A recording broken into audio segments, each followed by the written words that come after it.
ఈ ఫాల్తు పాకిస్తానీ టెర్రరిస్టులు, మూర్ఖులు, క్రూరులు, హౌల మొహాలు వాళ్ళనందరినీ కూడా పాకిస్తాన్ లో లాహోర్ వరకు ఉల్కించి కొట్టే సమయం ఆసన్నమైంది. కనీసం పూటకి తిండి గట్టిలేని మొహాలకి మన భారతదేశం కావాలంట. కనీసం రొట్టెలకు పిండిని అడుక్క తినే మొహాలు, గోధుమ పిండి అడుక్క తినే మొహాలు మన భారతదేశంలోకి వచ్చి మన మీద అటాక్ చేసిండ్రు.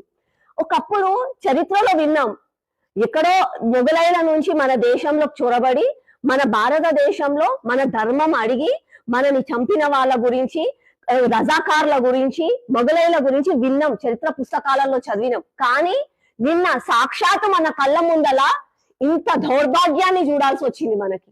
నువ్వు ఎవరు, నీ జాతి ఏంది అని అడగలే, నీ మతం ఏంది, అయ్యో హిందూ అని అడిగి ప్యాంట్లు ఇప్పి ఐడి కార్డులు చూసి ప్రేయర్ చేయమని చెప్పి, ప్రేయర్ చేయడం రాదు కాబట్టి వీడు హిందూ అని చెప్పి వాళ్ళని చంపిండ్రు. టెర్రర్ హ్యాస్ నో రిలీజియన్ అని మాట్లాడతారు, పెద్ద పెద్ద మాటలు మాట్లాడతారు.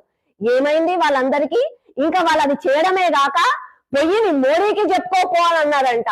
ఇది నేనన్న మాటలు కాదు, పాపం అక్కడ బలైన వాళ్ళే చెప్తున్నారు. రాహుల్ గాంధీ ఒక్కసారి సూడో సెక్యులర్ మన దేశంలో టెర్రరిస్టులు అటాక్ చేసి వాళ్ళు వచ్చి ఏమన్నారు, నీ ధర్మం ఏంది అని అడిగిండ్రు. నువ్వు ఎక్కడి నుంచి వచ్చినావు, నువ్వు ఏ రాష్ట్రంలో వచ్చినావు, నువ్వు ఏ భాష మాట్లాడతావు, నీదేం జాతి, నీదేం కులం అని అడగలే, నీదేం ధర్మం అని అడిగిండ్రు. ఇప్పటికైనా మేలుకోండి. The so called pseudo secular people. Holi రోజు కలర్లు ఆడితే నీళ్లు ఖరాబ్ అయిపోతాయి, కుక్కలకు అంటుతాయి, కుక్కలు భయపడతాయి, బాంబులు వేలిస్తే కుక్కలు భయపడతాయి, వినాయక చవితికి నీళ్లు కాలుష్యం అవుతాయి అని చెప్పి ద సో కాల్డ్ సెక్యులర్స్ మాట్లాడతారు కదా. ఇండియా ఇస్ నాట్ ఇంటాలరెంట్ అని మాట్లాడతారు కదా.